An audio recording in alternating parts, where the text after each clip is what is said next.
샬롬, 말씀 읽어주는 김기웅 목사입니다. 오늘도 기대하는 마음과 사모하는 마음을 가지고 하나님의 말씀 함께 읽겠습니다.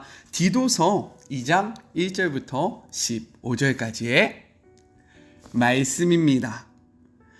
그대의 임무는 견고한 교훈에 어울리는 말을 하는 것입니다. 나이 많은 남자들을 인도하여 절제와 위엄과 지혜와 건강한 믿음과 사랑과 인내의 삶을 살게 하십시오.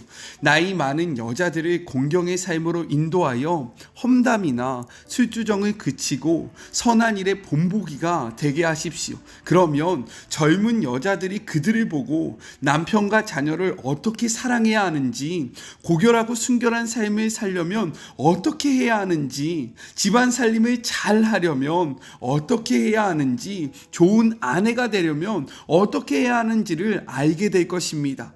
우리는 그들의 행실 때문에 하나님의 메시지를 멸시하는 사람이 하나도 없기를 바랍니다. 또한 그대는 젊은 남자들을 지도하여 잘 훈련된 삶을 살게 하십시오.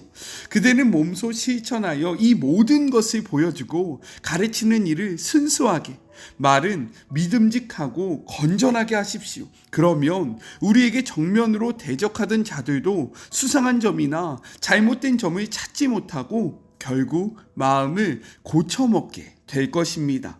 종들을 지도하여 성실한 일꾼이 되게 하고 그들의 주인에게 기쁨이 되게 하십시오. 말대꾸나 자그마한 도둑질도 못하게 하십시오. 그러면 그들의 성품이 좋게 바뀌어서 행실로 밝히 드러나고 우리 구주 하나님의 가르침을 더욱 빛나게 할 것입니다. 기꺼이 베푸시고 용서하시는 하나님의 은혜가 이제 밝히 드러났습니다. 구원의 길이 누구에게나 열렸습니다.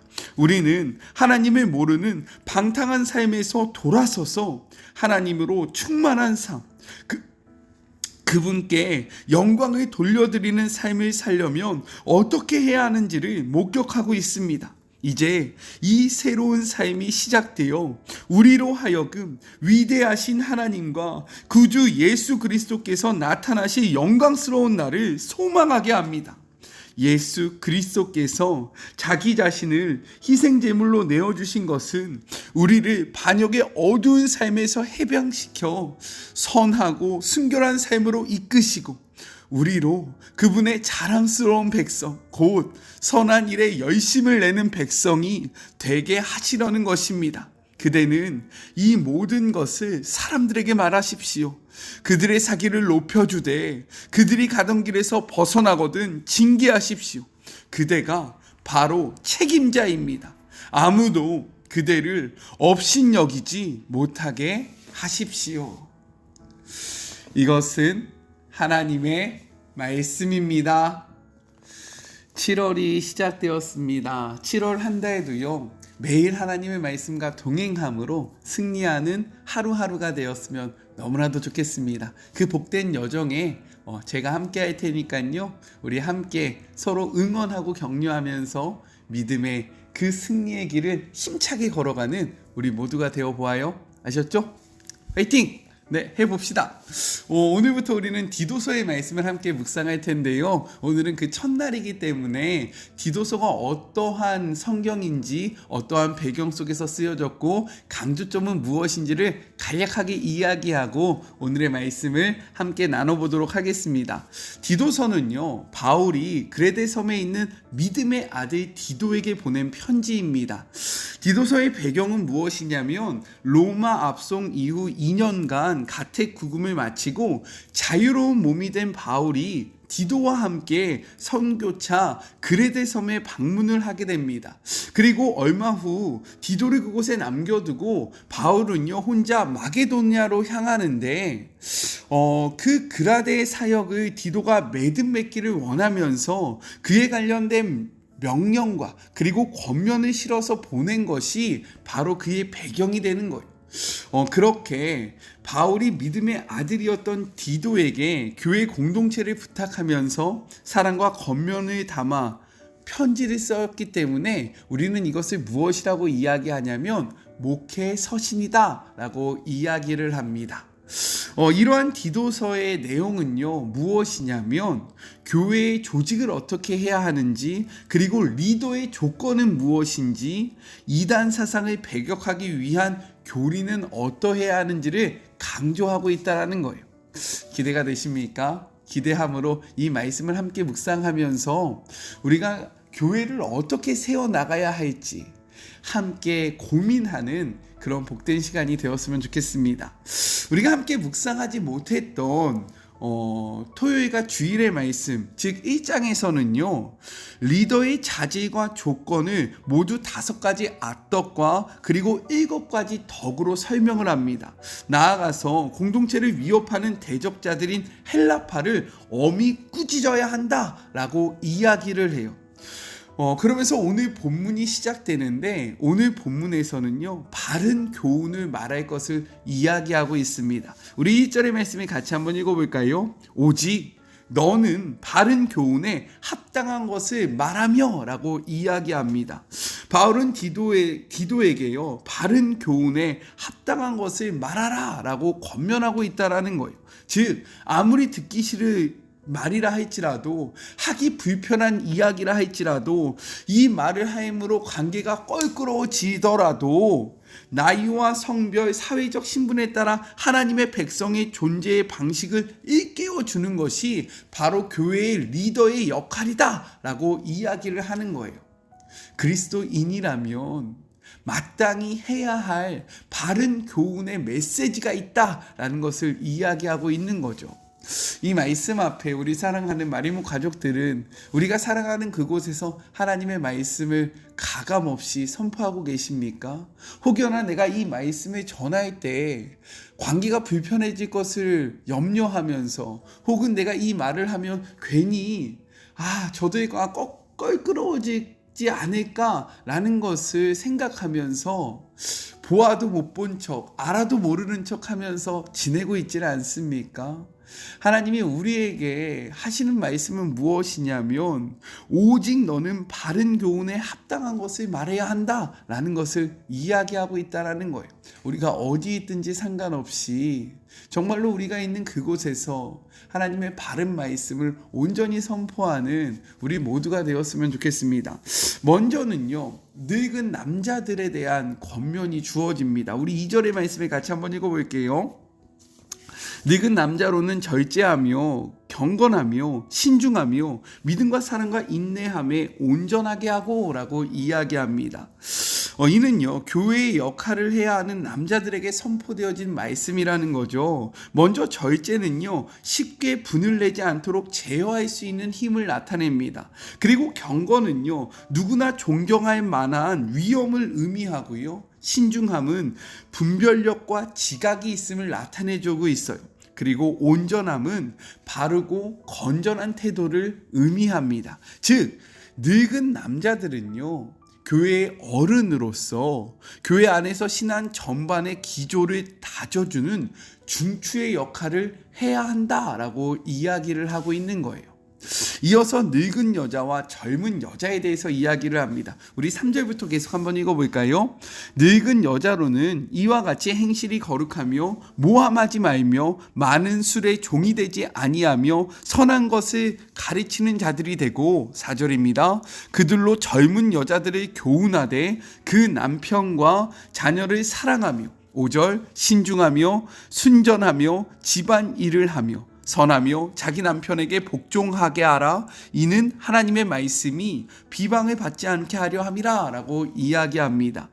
늙은 여자들은요 무엇이라고 이야기합니까? 이와 같다라는 것은 그 늙은 여자들의 삶이 늙은 남자들의 삶과 같아야 한다. 즉 동일한 성품을 강조하고 있다라는 거예요.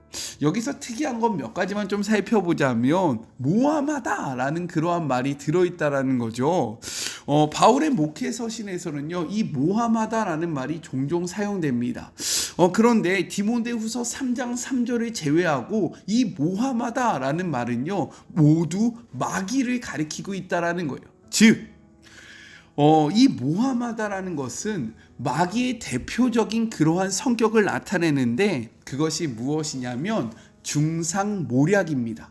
이간질을 하는 거고요. 속이는 거고요. 자꾸만 상대방에 대한 안 좋은 소리를 하는 것이 마귀의 습성인데, 특별히 늙은 여자들은 이러한 것에 주의하여야 한다라고 이야기를 하고 있는 거죠. 어떻게 동의하십니까? 또한 무엇이라고 이야기합니까? 많은 술에 종이 되지 말라라고 이야기해요. 우리는요, 술에 취해야 할 것이 아니라 성경은 무엇에 취해야 한다라고 이야기합니까? 성령에 취해야 한다라고 이야기해요. 즉 우리의 마음을 잘 지켜야 한다라고 이야기를 하고 있는 겁니다. 그리고 또 이렇게 이야기해요. 무엇이라고 이야기합니까? 젊은 여자들을 교훈하라라고 말합니다. 이는요, 늙은 여자들은 늙은 남자들과 함께 공동체 안에서 부모의 역할을 감당해야 한다라는 거예요. 다음 세대들이 보고 쫓아갈 만한 그러한 삶을 살아야 한다라고 이야기를 하고 있는 거죠.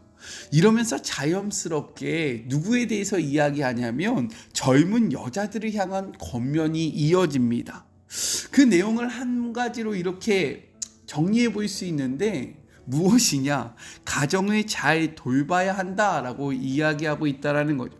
이 말씀 앞에 뭐야? 남자는 밖에서 일하고 여자는 가정에서 일해야 되는 거야? 성경은 여자의 권위를 인정하지 않아? 라고 생각할 것이 아니라, 이는요, 당시의 문화 속에서 맡겨진 자리에서 그리스도인으로 최선을 다해 살아가야 함을 권면하고 있는 모습이다라고 생각해 볼 수 있어요. 그 당시 문화 속에서 사회의 일, 즉 그러한 물질을 버는 일은 누가 감당했느냐? 남자들이 감당했다라는 거죠. 그리고 보편적인 여성들은요, 가정에서 가정을 돌보는 일들을 감당했기 때문에 이렇게 이야기하는 거지, 성경이 여자는 무조건 가정을 돌보고 남자는 무조건 바깥 일을 해야 한다, 이렇게 역할을 구별하고 있다라고 생각해서는 안 됩니다. 그것은 성경을 오해하는 거예요. 무슨 말인지 이해가 되시죠? 이어서 디도가 속한 젊은 남자들에 대해서 권면을 합니다. 우리 7절부터 같이 한번 읽어볼게요. 범사에 내 자신이 선한 일에 본을 보이며 교훈에 부패하지 아니함과 단절함과, 8절입니다. 책망할 것이 없는 바른 말을 하게 하라. 이는 대적하는 자로 하여금 부끄러워 우리를 악하다 할 것이 없게 하려 함이라 라고 이야기합니다. 주목할 것은 무엇이냐면, 이것을 정리해 보면요, 젊은 남자들에게, 특별히 디도가 속한 젊은 남자들에게 이야기하는 것입니다. 이는 디도를 대표하고 있다라는 거예요. 그에게 본이 되는 삶을 살아가라 라고 이야기합니다. 예수님도요, 우리에게 말로만 가르치지 않으셨다라는 거죠. 예수님은 어떻게 우리에게 다가오셨습니까? 예수님의 가르침이 권위가 있었던 이유는 무엇입니까? 예수님의 가르침은요, 말에 있지 아니하고 그의 삶에 있었기 때문인 겁니다. 즉 대적자들은요, 지도자들의 가르침을 흠잡는 것이 아니라 그들의 삶을 문제 삼기 때문에, 너는 그들에게 흠이 잡힐 만한 삶을 살아가는 것이 아니라 본을 보여주는 삶을 살아가야 한다라고 힘있게 이야기하고 있다라는 거예요. 이렇듯 지도자가 된다라는 것은요, 그의 권위가 말에 있는 것이 아니라 삶에 있다라는 것을 분명하게 이야기합니다. 우리가 지도자들을 존경하지 못하는 이유가 그런 것 아닙니까? 그들의 말이 잘못되었습니까? 아니요, 그들의 말은 모두가 옳아요. 그런데 말한 대로 살지 않기 때문에 우리가 존경하지 않는 것이고 비방하고 있는 것이잖아요. 마찬가지라는 거예요. 디도가 속한 젊은 그러한 남자들에게 본이 되는 삶을 살아가라 라고 이야기하는 이 메시지가 우리에게 적용되기를, 먼저 저에게 적용되기를 간절히 소망합니다. 마지막으로 종들에 대해서 이야기해요. 9절입니다. 종들은 자기 상전들에게 범사에 순종하여 기쁘게 하고 거슬러 말하지 말며, 10절, 훔치지 말고 오히려 모든 참된 성실함성을 나타나게 하라. 이는 범사에 우리 구주의 하나님의 교훈을 빛나게 하려 함이라 라고 이야기합니다. 종은 주인에게 범사에 순종하며 그를 기쁘게 하기를 힘쓰며 주인을 대적하거나 그의 소유를 횡령하지 말아야 한다라는 거예요. 목사님, 지금은요, 종이 없지 않습니까? 그러면 이 말씀은 우리에게 적용되지 않는 것 아니에요? 라고 말씀할 수 있어요. 이것은요, 우리가 직장 속에서 해석해 볼 수 있다는 거죠. 우리를 고용한 고용인이 있고요, 고용주가 있지 않습니까? 우리는 고용을 당했잖아요. 그러면 우리는 어떻게 해야 합니까? 우리를 고용한 사람들을 기쁘게 해야 하고요, 그의 권위를 인정해야 하고요, 그의 눈을 속여서는 안 되고요, 우리에게 맡겨진 그 삶의 자리를 최선을 다해서 살아가야 한다라고 이야기를 하고 있다는 거예요. 이것은 도덕적인 선에 입각한 것이 아니라, 이것이 중요한데, 하나님의 말씀에 입각한 신앙 윤리를 이야기하는 것으로 눈에 보이는 주인을 넘어서서요, 눈에 보이지 않는 하나님 앞에서 바르게 살아가야 함을 권면하고 있다는 거예요. 우리 사랑하는 주의 모든 자녀들, 성실하게 살아가고 계십니까? 직장인으로서 혹은 누구에게 고용된 사람으로서 맡겨진 삶의 자리에서 정말로 부끄러움 없이 최선을 다해서 살아가고 계세요? 그렇게 살아가야지만 그들이 우리의 삶을 보면서 야, 예수 믿는 자들이 이런 거구나 라는 그러한 인정을 하게 된다 라고 성경은 이야기하고 있다는 거죠. 적당히 대충 눈 속이면서 살아가지 않는 우리 모두가 되었으면 너무나도 좋겠습니다. 바울은요, 믿는 자들의 이러한 삶을 살아가는 이유도 이야기해요. 우리 14절의 말씀 같이 한번 읽어볼게요.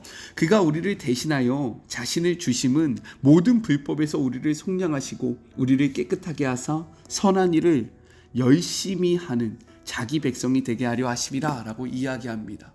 그 근원이 무엇입니까? 예수 그리스도께서 우리를 불법에서 건져내어 주셔서 이제는 정결한 삶으로 나아가게 하는, 즉 하나님의 언약 백성이 되게 하는 그러한 삶을 우리에게 허락해 주셨기 때문에 더 이상은 불법을 행하는 삶이 아니라 이제 하나님의 자녀된 삶을 살아가야 한다라고 이야기하고 있는 거예요. 믿으십니까? 그러니 우리 세상에서요, 정말로 믿지 않는 자들과 같은 모습으로 살아가지 않기를 간절히 소망합니다. 목사님, 세상은 이렇게 살아가는데 왜 우리는 그렇게 살아가야 합니까? 바로 예수 그리스도께서 우리를 구원하셨기 때문인 거예요. 예수 그리스도께서 우리를 속량하셨기 때문인 겁니다. 예수님께서 죄의 문제를 모두 다 해결해 주셨기 때문에 우리는 더 이상 죄악된 자들과 동일한 삶을 살 수 없다라는 거예요. 믿으십니까? 우리요, 하나님의 백성된 자로서 정말로 그에 합당한 삶을 힘있게 살아갔으면 좋겠어요. 마지막으로 이렇게 이야기하죠. 15절입니다. 너는 이것을 말하고 권면하며 모든 권위로 책망하며 누구에게든지 업신여김을 받지 말라라고 이야기해요. 교회의 지도자들은요, 어떻게 해야 합니까? 바른 교훈을 말해야 된다라는 거예요. 이것을 말할 때 관계가 틀어지지 않을까? 이것을 말할 때 껄끄러워지지 않을까? 내가 정말 불편해지지 않을까? 이것을 두려워하지 말고요, 이것을 말하면 권면하고요, 모든 권위로 잘못할 때는 잘못했다라고 이야기하고 그렇게 해서는 안 된다라는 권면이 우리 안에 있어야 한다라는 거예요. 믿으십니까? 또한 우리는요, 모두가 다 하나님의 그러한 사역자들 아닙니까? 그렇다면 우리도요, 우리가 살아가는 자리에서 이러한 모습이 있어야 한다라는 거죠. 그런데 중요한 것은 이것입니다. 누구에게서든지 업신여김을 받지 말라. 이 말이 무엇이냐면 문맥 속에서 이러한 의미가 있는 거예요. 목회자가 자신이 가르치는 말씀대로 살지 못할 때 사람들이 그를 비방하거나 멸시할 우려가 있기 때문에 목회자가 먼저 자신이 가르치는 말씀대로 살아가야 한다. 업신여김을 받지 말라라는 말은 너가 그 말씀을 힘있게 살아감으로 다른 사람이 너의 말을 업신여기지 못하도록 하여라라는 권면입니다. 저는 이것이 참 두려워요. 저는 이것이 참 언제나 저의 그러한 삶을 붙잡고 있습니다. 말은 이렇게 번지르르하게 하는데 저의 삶이 그것을 따라가지 못해서 하나님의 말씀이 업신여겨질까 봐 너무나도 두렵습니다. 근데 이러한 권면을 바울은 이미 하고 있었다라는 거예요. 우리는 그리스도인으로서 어떠한 삶을 살아가고 계십니까? 우리가 말하는 대로, 우리가 전한 대로, 우리가 믿는 대로 살아가고 계십니까? 그렇지 않는다면 우리는요, 업신여김을 받을 수밖에 없다라는 거예요. 제가 앞에서는 이렇게 이야기하고 뒤에서는 딴짓을 한다면 우리 사랑하는 마리모 가족들은 어떠하시겠습니까? 하나님의 말씀을 인정하시겠어요? 아니요, 그럴 수 없는 거죠. 업신여기는 거죠. 왜요? 저의 삶 때문에 그렇습니다. 그런데 그 동일한 기준으로 우리가 살아가는 세상은 우리를 바라보고 평가한다라는 거예요. 그러니 하나님의 말씀이 우리 때문에 업신여김을 받지 않도록 우리의 말이 우리의 삶이 되는 모든 주의 자녀들이 되었으면 좋겠습니다. 우리 그렇게 살아가 봅시다. 아셨죠? 파이팅! 기도할까요? 하나님, 7월이 시작되었습니다. 무더위가 시작되었고요. 또한 휴가철이 시작되었습니다. 하나님, 우리가 이 상황 속에서도 매일매일 말씀과 함께 동행함으로 승리하기를 소망하오니 7월 한 달도 말씀과 함께하는 우리 모두가 되게 하여 주시옵소서. 주님, 디도서의 말씀을 묵상합니다. 그리스도인들이 어떻게 살아가야 할지 권면하고 있는 이 말씀이 우리를 향한 말씀이 되게 하여 주시옵시고, 특별히 이 말씀 가운데 우리가 말만 번지르르게 하고 삶이 되지 않아서 하나님의 말씀이 우리의 삶이 업신여김을 당하지 아니할 수 있도록 주님 붙잡아 주시고 함께하여 주시옵소서. 말하는 대로 살아가게 하시고 믿는 대로 나아가게 하는 우리 모두가 될 수 있도록 능력 주시고 힘 주시고 주님께서 붙잡아 주시옵소서. 함께하실 하나님을 의지하며 거룩하신 예수님의 이름으로 간절히 기도드립니다. 아멘. 네, 기도의 제목이 있습니다. 제가 내일요 7월 4일 그 새벽에 참빛교회라는 곳에 가서 새벽 말씀을 전합니다. 특별히 그 참빛교회는 이번 주간이 다음 세대와 함께하는 특별 새벽 기도거든요. 그래서 5분의 그러한 목회자들을 초청해서 말씀을 선포하는 그러한 은혜로운 여정을 걷는데 제가 화요일 말씀을 담당하게 되었습니다.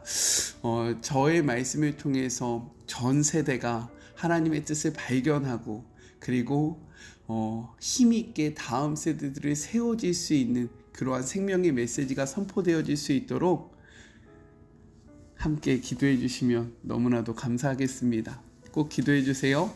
저는요 또 내일 만나도록 할게요. 사랑하고 주님의 이름으로 축복하면서 오늘 하루도 힘내세요. 우리 내일 만나요. 안녕. 오늘도 수고하셨습니다.